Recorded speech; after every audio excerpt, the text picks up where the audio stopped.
All right. Well, we are back, and what a week, what a day. Man, talk about a 1-2 punch. So a couple of days after Thor: Love and Thunder, we're now right in the throes of an emotional, impactful, exciting question.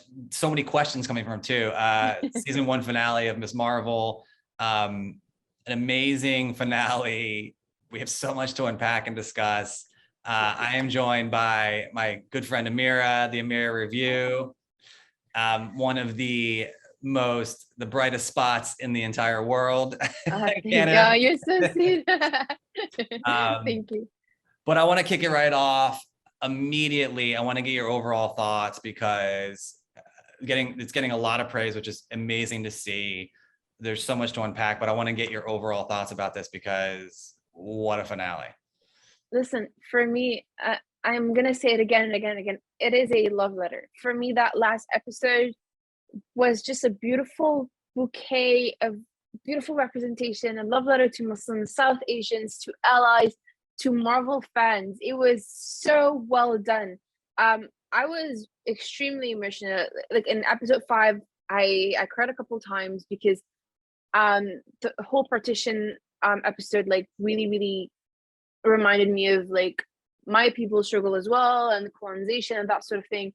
But episode 6 managed to really talk about like the Muslim experience, the immigrant experience, and that's something that I can talk about and I've been through, and it was amazing. And there's like specific moments. I saw the episode like twice and I'm still crying at the same moment because it's like a rush of emotions. It was incredible. It was incredible. And they announced amazing things in that episode. But for me, like, I mean, obviously spoilers, everybody. It's not gonna be spoilers. We'll put a huge thing, we'll put a huge thing on there. Spoilers. But like, yeah, X-Men, and then the whole thing with I was gonna say Brie Larson, but Carol Danvers, like switching places. I think someone said like maybe it's the bracelet. I'm pretty sure it's linked with Shang-Chi, but all of that. And then you add it to just how beautiful the message of that episode was. For me, it was just, I'm like, it gave me so much joy. Like I woke up an hour before my shift because I couldn't stay up until 3 a.m. I woke up an hour before my shift and then I started crying. I'm like, I was not ready for this. It was really great. What did you think of it? I thought it was amazing. I honestly, it felt like the third act of a movie. Because I think it's so different. And I think they really did. It was we talked about this earlier. I think the last 2 episodes were incredible and so impactful. Historical message from 5 was just amazing. I actually want more of that, more from that backstory. And then this one, I just, it's really like, where do you begin? It's so overwhelming and it really doesn't feel like a show finale. Like, I think, you look back at obviously, WandaVision, but I think that had a lot in it going up to it. And then I think also, Falcon and Winter Soldier, and then some other shows. I mean, to be honest, if we compare it to the other shows, I did cry during Sam's speech. Like for me, that was like incredible. Sam had the same kind of finale for me than Kamala. I think WandaVision as well. The one that were different were maybe like Hawkeye and Moon Knight, where it was like more action oriented. But for me, to be honest, like, oh my God, I cried at the same moments every time. I cried when her mom like gave her her costume, right? Like it was 2 minutes in the episodes. I cried. I was like, oh my God. It's like she finally accepted her. She was so against it. But then you see sometimes parents have to see you in action to accept that you're responsible, that you have grown up and that they can trust you, that sort of thing. I feel like that's what happened. And it was amazing. The fact that she made it herself and it comes from Pakistan. It was incredible. And then the whole scene with what is it? What is it? Like the FBI for like the Department of Damage Control. Yeah. Thank you. Department of Damage Control. That whole part of the episode when she entered into the mosque with her shoes on, and then like everybody was ready to show her the ID, and the fact that she was condescending, she was mean, and then she's like, oh yeah, I don't care about your Quranic like verses, and he's like, well, that's Abraham Lincoln. So like it, for me, that started getting emotionally heavy, because it is something that a lot of Muslims had to deal with when Nakia said that a mosque is not a safe space, because we're most likely gonna be like, you know, invaded by like the Department of Damage Control or other sort of agencies. That was really raw. That, to be honest, that was really raw for me. The fact that like a place of worship cannot feel safe just because, you know, as Muslims, you're all guilty by association, and it's just, yeah. So that's like also got a tear out of me. The whole thing where like Kamran was legit like saying, I'm not normal anymore, I don't know what to do. And for me, that whole They'll scene never talked accept about that. like, there you go, it talked about immigration, it talked about integration, it talked about like having to change your identity, having to adapt and stuff like that. And it, obviously you understand that in that context they're talking about the powers, but in reality it is a message for us. And that scene like straight up made me sob. And then with the father at the end, it was really beautiful, and they were on the rooftop and they were just talking. I've loved the dad since episode 1. Yeah, no, he was so amazing. And I'm pretty sure I'm forgetting one or two scenes, but it was pretty emotional, to be honest. It was incredible. Yeah, and I think you obviously started with the scene with her mom. I was saying earlier, and I continue. I think the sign of a great show is something that resonates with anyone. Mm-hmm. It's important to the people it represents, but then also it's great where it expands people's horizons. Like again, that was a great scene for everyone, and everyone Oh who's yeah, no, absolutely. yeah, and no, I think that's the beauty of something like that. Like, and it's really, I mean, I can't imagine how hard it is to do, where you want to hit on being representative for a certain culture or a certain group of Mm-hmm. people that it's really important to, but then also it relates and expands someone's like education, and also Mm-hmm. just hits on an emotional like of being a human. Like I think like having that, and it was funny. I remember back in episode 1 and 2 talking to friends and saying like, I think she's going to come around. I hope she comes around. I think she probably has experience with her mom where something Mm-hmm. happened, Mm-hmm. and it was really nice to see, like, I never saw that coming, that she was the one who made the outfit for her. Like, that's incredible. Yeah, no, me too. The fact that she's the one that made the outfit, that kind of took the kaf, which is a letter K in Arabic, and like you see that's the symbol. Like she gave her that suit, and for me was it was so, Puts a scarf, it was she a, puts a scarf around her as she's giving. I mean, yeah, and then it's just she like, hugs her. It's just, no. And I also agree, like, because I mean the purpose of the show, obviously it's like a first Muslim Pakistani superhero. It's something to celebrate and stuff like that. But also to show that, like, at the end of the day, like, except that we pray differently, there's no much difference. We're the same. We go through the same hardship. Like, so it was really well done for me. And I think Iman Vellani was saying it when she went to a couple of interviews where she's like, like the fact that she's Muslim is just like a little plus, but other than that, she's just like everybody else. And I feel like the show really did deliver on that message. yeah. And I love that you brought up the Department of Damage Control too, because there's a lot more to unpack there, right? Like, we know them from Spider-Man No Way Home. Obviously that agent was awful. I did love at the end, the agent that we did see in No Way Home basically just like taking it to her for going, above her pay grade. I think there's definitely something more to come there. We'll see what happens there. There's something Yeah. there. But his character is a bit like gray for me, because at first I thought he was kind of because he's like, oh yeah, he's like, oh, go slowly on the mosque, don't go too, like, because they're already like under surveillance by the FBI, whatever.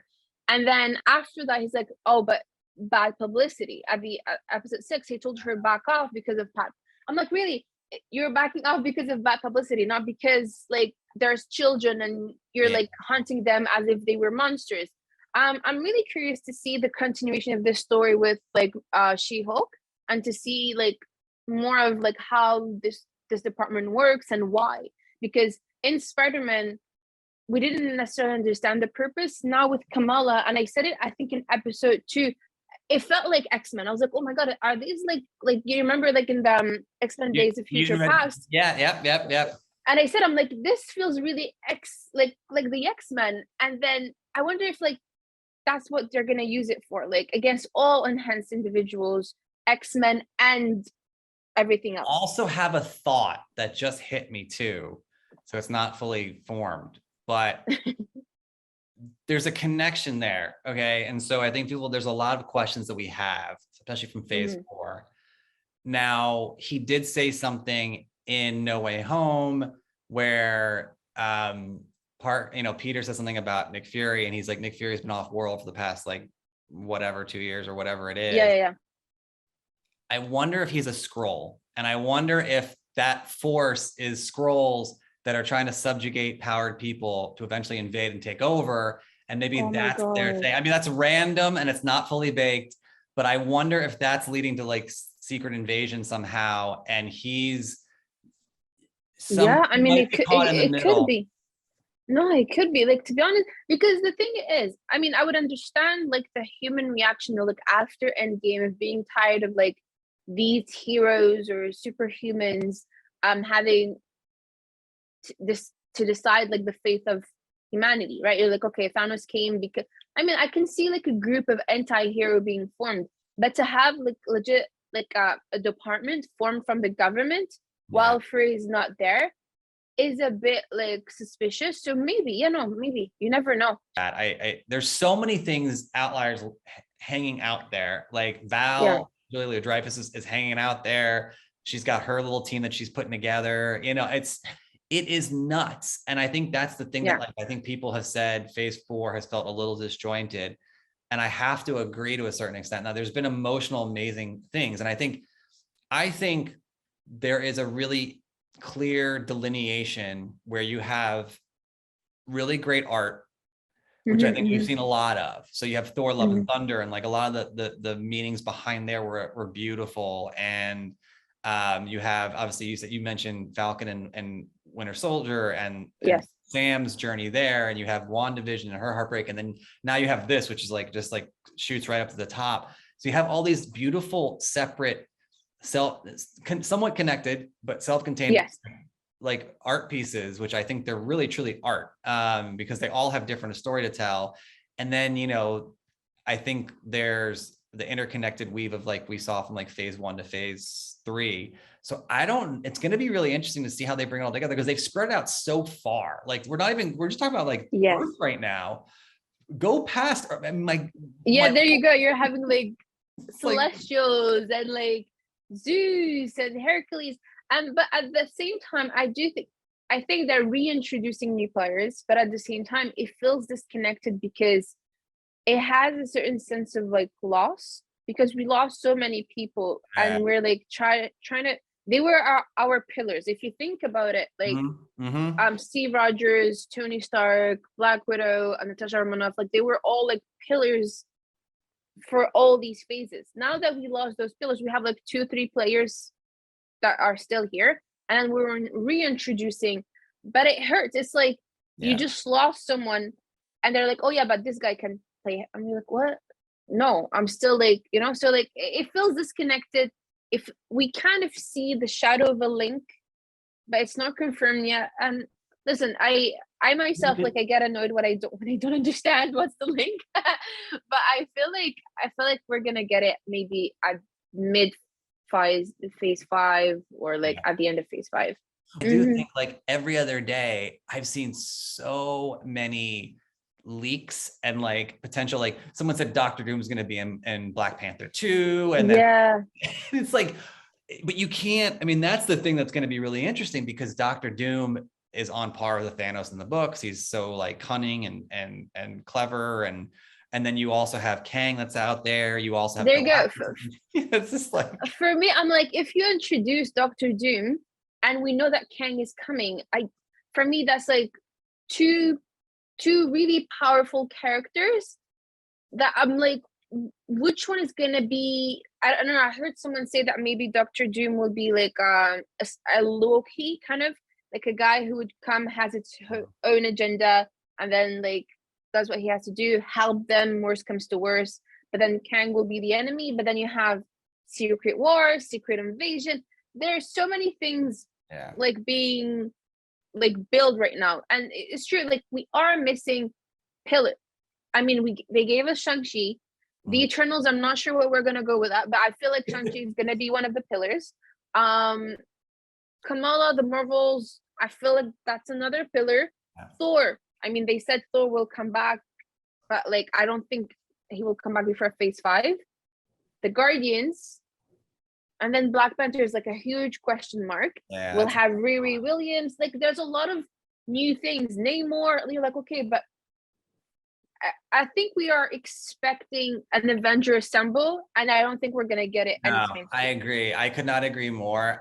As in my mind's eye, the way I see it is, it's not going. We're not gonna get. I mean, this is good too. It's not like wash, rinse, repeat. We're not gonna get like this phase that leads into an Avengers. We're probably gonna get mini events, and so like Secret Wars probably will feature Doom. Armor Wars will feature Riri, you know, and so those two will be connected as far as like Ironheart and that, and then you're also going to have Kang, which is going to be the quantum, you know, but also it's going to be other, I can't even say it, but like there's also going to be other factors. So I don't know if we're going to have like a big bad, or if we're going to have like kind of like Loki light, like we saw in Phase 1, where like he was in Thor and then he was in Avengers and then he kind of trickled down and he was in this. And, you know, I think we might get that. And there might be, it's going to be an orchestra where there's going to be, you know, spinning tops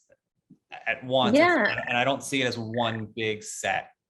And I mean, with Thor, with Eternity and like the Living Tribunal and stuff like that, you're like, Galactus? Like, what's happening? Like JJ last time he was talking about it, and he's like, oh, I see Galactus, and I'm like, bro, like for me right now, Kang is like the bigger like evil guy, but then if you're gonna introduce Dr. Doom, you're gonna introduce like Galactus. I'm like, are we gonna have like 3 big wars at the same time? It could be like maybe Eternals is gonna fight with like Galactus, and then you're gonna have like, I don't know, Ant-Man / maybe Doctor Strange with Kang. Like it could be really wild. What I would give to be like part of that team, to just know and to satisfy my curiosity. But I guess we'll have to wait, but we'll see. There's a lot, but I'm excited. I'm really excited. Yeah, like I said, it's all gonna be new and fresh. It feels like we'll have to wait and see. And now with X-Men. That's a really good time to segue into the bombshell of all bombshells. That like, again, like if there wasn't enough, because I mean, when we're talking right now, you're saying this and it pops up and I'm like, oh, I forgot about this. And I'm saying this and I'm like, I forgot about that too. And then suddenly today, we, you know, and again, it's not the first time. So for those who don't know, like obviously in the finale at the end, Kamala is basically told that she's a mutant. And we hear again, the famous X-Men music, which we heard obviously in Multiverse of Madness. And so people are like, wait, what? Like, but it's also not just by accident. So no. It's never by accident. We've had it twice. We also have now, we have the animated series coming up too, that from the that's a flashback to the 90s. So it's just another bomb where it's like, wait, what is happening? And it's going to be really interesting to see how they do this, because that's what I want. I was thinking earlier, I was like, okay, so maybe you remember at the end of the second trilogy where like, you know, Wolverine wakes up, goes sees Charles, and then Charles was like, oh, sit down, I'm gonna tell you everything that you missed, because welcome back. There you go. So I'm like, maybe like they can link it and say, oh well, I decided to just erase our existence, and then they just lived like anonymously, and then they can link it to, I mean, but then I hate the thing of like, oh, we stayed hidden throughout everything. Like for me, it's so annoying when the Eternals did it. I was annoyed. I was like, what? And then you're gonna tell me that they're gonna do the same thing with you know, Namor, and they did it with Wakanda. I don't want it to feel like always the same story. Like, oh, we were here, but we decided not to do anything. Especially that it goes against the X-Men. Like Yeah. it goes against who they are. So yeah, I don't know, but I'm really Well, that's the excited. tough thing. And like I did love your point of like it feels like the X-Men and because it does. And I think it's funny as we're talking, I'm realizing how perfect this parallel is. So like you have a Pakistani Muslim superhero who the themes of this episode, not being understood and not being, I mean, to your point, it is perfectly paralleled with The what X-Men. with X-Men, what they went through. So she is a perfect fit. And so those who say like, obviously the backstory has changed. Mr. Marvel, I had an incredible way of looking at it. Like when she was introduced in 2013, 2014, obviously Fox was still separate from Marvel, and Disney. So we were still saying enhanced back then, like in Age of Ultron and whatnot. And so it does make sense that almost like they're retconning the comic Yeah. well, because the comics probably it's probably not the way the Inhuman route was not the way they probably wanted to go originally. But you have to remember there was a really terrible show that they were going to come out with on ABC or a movie, The Inhumans. Yeah, just to keep the rights. Yeah. And with the Inhumans came out and it was terrible. Remember, like it came out for one episode. I still haven't seen it, and it was supposed to be awful. So they thought there was a pathway, and this is, it's sad because this is business was on the forefront of this whole plan. So it's not a character from the 60s and 70s where that like it's rich in the history. Like this is a rich character to so many. It means a lot, but it's also like 10 years. So yeah, it's been such a long time. In the middle of the MCU craze, they were trying to make it so she could expand onto the big screen. And so that's what they meant the Inhuman route. So I honestly think the comics were kind of off and get killed for saying that. But like, yeah. We're going to be crucified. Don't say that. but I could just imagine, and I can't speak for her, but I'm sure someone like G. Willow Wilson, I can imagine like the first thought was like, oh, let's make her a mutant. And they were like, well, we can't use that. Yeah. If she becomes huge and becomes a really amazing like beacon of hope, like we're going to want to make her into something on movies or show. And they were like, well, we can't do mutant. So please correct me if I'm wrong, because my knowledge of the comics is pretty limited. But from what I understand is that the X-Men represent the civil rights movement, racism and things like that. So the fact that the X-Men were introduced for that, and then they're reintroduced in the MCU because of like racism again, xenophobia, Islamophobia. As you said, it's such a beautiful thing. It's for me, if it gave me chills, because the word mutation or mutant or thing like that, they haven't used it in the MCU ever. Like the word mute, like nothing. So even when Wanda and Pietro were announced, like people were like, okay. I personally, I did not necessarily know the whole thing with Fox. So I was like, okay, so are they gonna link it to Magneto? Is it gonna happen? And then when I heard it was impossible, I was like, what's happening? But then, so they really wanted to introduce them a long time ago. And we know Kevin Feige, we know that he wants to play with the X-Men. Otherwise, I don't think he would have put them in the Illuminati and things like that. So like the fact that now they're going with it, personally, I did not expect it at all. Like I thought we're like 10 years too early to introduce the X-Men.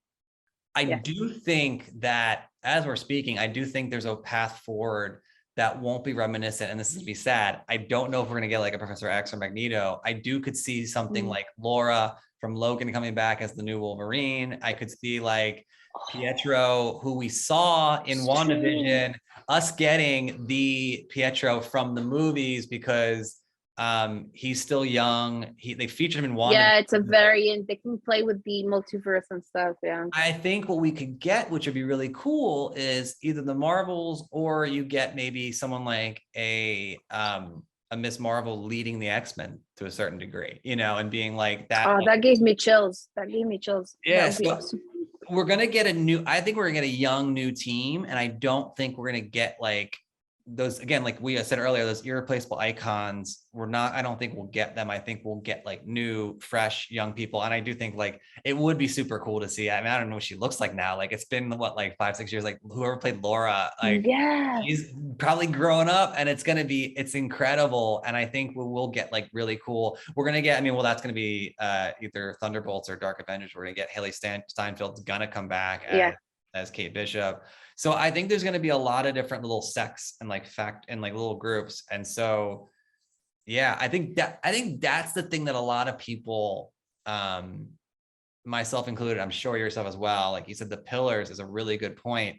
And it's also like, it's so much newness. And so it's fun, and it's fun and it's great to be introduced to all this newness, but you do kind of want, I think that's why people are really clamoring for like, when are they going to bring Sand back? You want some familiar faces, because it really is, it's a comforting feeling, you know. Thor, I think, was the same way. And I think, to your point, I totally agree. We're not going to get him back for a long time. And there you go. It's hard. I mean, I understand. I mean, I think phase 4 should be celebrated, but at the same time, I think we should understand those who kind of miss the nostalgia of phase 1 to 3, because we've been with that phase for 13 to 14 years. So it's difficult to let go, especially when these characters played such a huge role in our lives. We won't be here without like them, to be honest. Like if it wasn't for the first like actually the Thor movie was my first introduction to the MCU, I wouldn't necessarily be watching and talking, creating and stuff like that. So even like, to be honest, even Thor, I thought this would be maybe his last one. I thought, okay, well, maybe they will let him go. But then I heard, like, when I saw like, oh, Thor will return, apparently even Taika and Chris Hemsworth were surprised at that last sentence. They didn't know they would come back. And I'm like, really? Even like the main people didn't know. But yeah, no, I think it's gonna take us a bit of time to get used to it. But I think we should be open-minded, like, to accept these new projects and feel, I mean, maybe phase 1 to 3 people kind of guessed or knew where we were going. I personally did not, because I don't read the comics. So for me, every other movie was like a surprise. Now I feel like you guys are all at my level, like not knowing anything, which is great. I mean, we need that. We need new elements to continue. We cannot keep Chris Evans until he's literally 70 years old. Like, and we have, I mean, I miss Sam. I really, really, really cannot wait to see Captain America 4. Seriously. Especially in this new dynamic with, like, you know, deities popping from everywhere, Hercules, things like that, like the Eternals. I really want to see the dynamic and see where it goes. And above all else, I will say, as you were saying all those names, and then we can probably sign off, but like above all that, I think Marvel has been really, really, really good and continues to be really good at getting good people to play these roles. So it's not just like good actors and actresses or good characters, but, you know, you look at, you know, her name's fleeting me now, the young actress who played Miss Marvel, Iman Vellani, like, just like an absolute, like, hilarious, talented, smart person. And then you talk about, I mean, I love like her backstory, her like social media, like she's awesome. Like, and that I was like, Yelena. I don't get me talk about Florence Pugh. I love her so much. Yeah, and she's so funny and so hilarious. We're having such an amazing team, to be honest. Like, there is this whole wave of like, there's this fresh air of like the new generation of Avengers. We might get the champions. We might get, I don't know, East Coast Avengers, West Coast Avengers, whatever they're planning to do. But for me, like, it's the representation for me. Like, to be honest, like, I know it's like, oh, on TikTok, it's like, it's the representation for me. It is, because it's so cool to see people from different backgrounds, people from different colors, POCs, being part of the story, sharing their narrative, and you still can connect to them. You can still see that they are heroes, that they're trying to save everybody.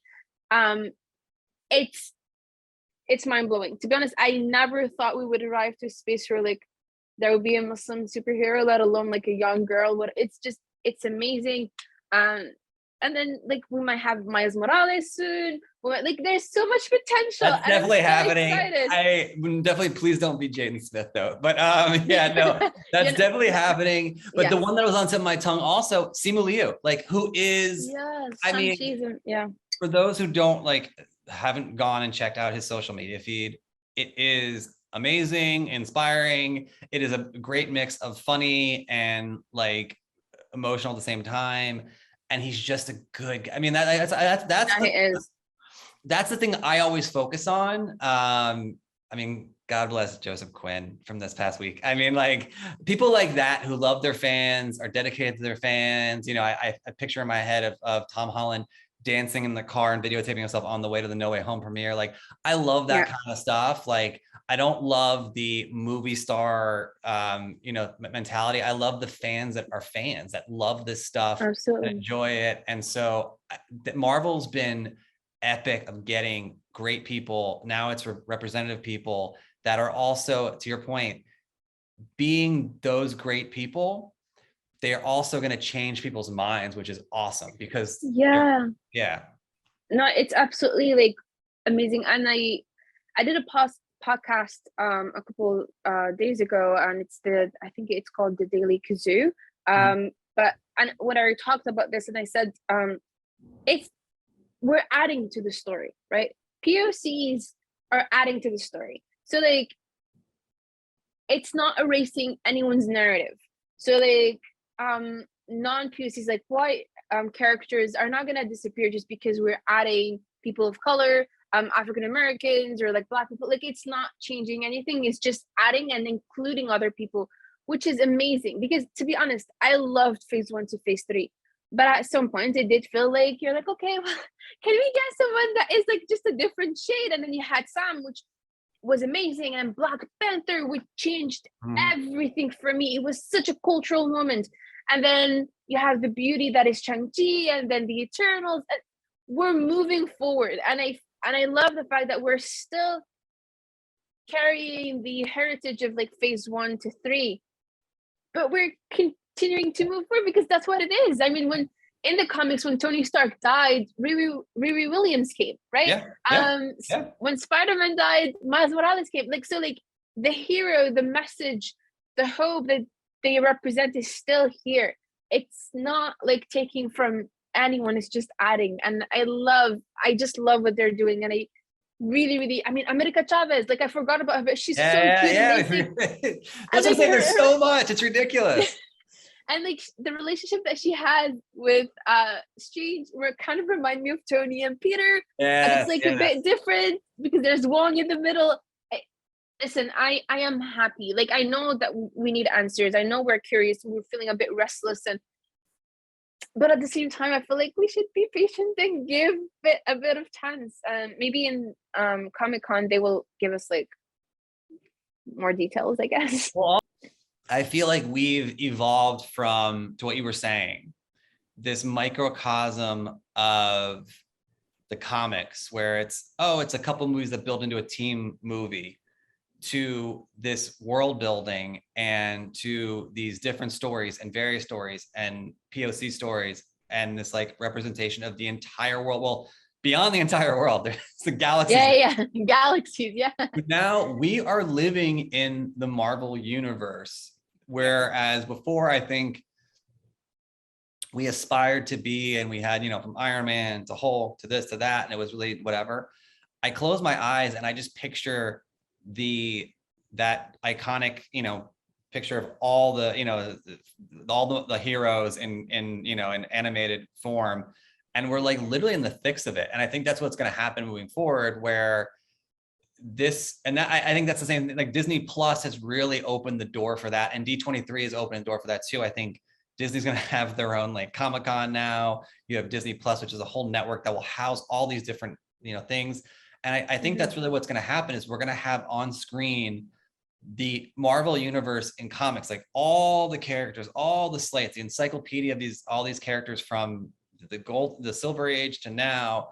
And we're going to have these mini little events where are going to evolve, like, okay, let's throw in, for Armor Wars, like War Machine and Riri and a couple other people, and Nick Fury will be in there as well. I'm sure we'll throw him in there, and whatever. Yeah. And it's going to be really interesting. I think they are, it's a chess move. They are like 5 moves ahead of us, and it's us catching up.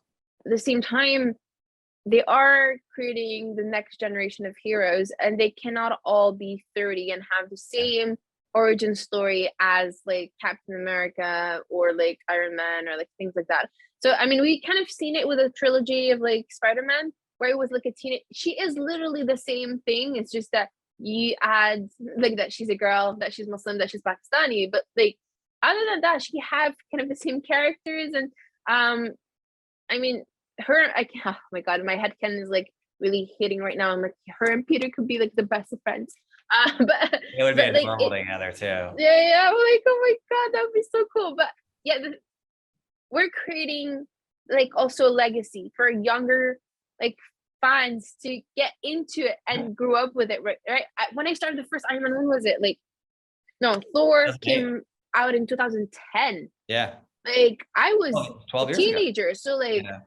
for me, it's like it was a Crazy. great moment for me to enter this, and then look, I'm an adult now, and I love this. So, yeah, no, And Miss then you Marvel is a add huge one step. layer onto that. Like, what do you think I Am Groot's going to be? I think that's going to be a children's animation show for like kids that are. Yeah, they said Yeah, it was not canon, right? yeah, I mean, for me, I'll still I'm go still with gonna that. watch Like, it. Yeah, yeah, I mean, it'll be adorable. Who doesn't love Groot? And so I think yeah. like I think that's the thing that they're doing now, and it really reminds me of like Disney and Pixar, and then all these different layers combined. I think there's going to be something for everyone, where it's not just going to be these diehard fans that have read the books or love this or love that. It's going to be something for everyone, and it's really interesting. And they're setting this. I think they're setting the tone for hopefully, knock on wood, like decades to come, where it's not going to be a fad. You know, all the things were like, oh, go the way of the Western and do it, this and that. I think they're building this huge universe and galaxy where I think I always say this, and this is the last thing I will say because go on forever. And then we're The beauty of Star Wars, and there's all the negatives that come along with it, but the beauty of Star Wars, and when Star Wars is an absolutely beautiful, gorgeous thing, is when you see parents and their children enjoy it. And if you go to Celebration or if you go to other events, that is the peak of Star Wars, where like a father and his daughter's just with Leia, and he's as you know, like, and he's or whatever it is, or a mother and her son, like, or whatever combination you can imagine. That is the beauty of Star Wars, because it's been around since the 70s, and you have these parents that are now, and they're bonding with their kids in a different way, and that is the beauty. I think we'll eventually get there, which is really amazing with this stuff, where there's going to be something. My buddy always talks about, like, he watches with his son, like Spidey and his amazing friends, like they're basically Funkos in animation, like jumping around and fighting crime and stuff. I think we're going to get that. And I think that's going to be, it's just going to open the door for so much. Funny that you said that, because Kevin Feige, when he started working on the MCU, that was his example. He wanted to create the legacy that Star Wars has. So for me, I see it. I see this legacy right now with Shang-Chi, with Kamala, with like America Chavez, with Yelena. I see it. And to be included in the story and to not be the bad guys, to be seen as like a force of good, is amazing. Like, we can talk about this for hours, but the feeling of being included, the feeling of being seen, to see someone that goes through the same exact thing. I mean, obviously we all go through pretty much the same thing, hardship, like friendships, that sort of thing, heartbreaks, but like really going with someone that, like, you know, like when they go, she prays the same thing or in the same way as me, or it's incredible. And I wish this for every like community, to be honest. It's an amazing feeling, and I'm so happy that we got to have it with Miss Marvel, and especially with Iman Vellani, who's a huge fan.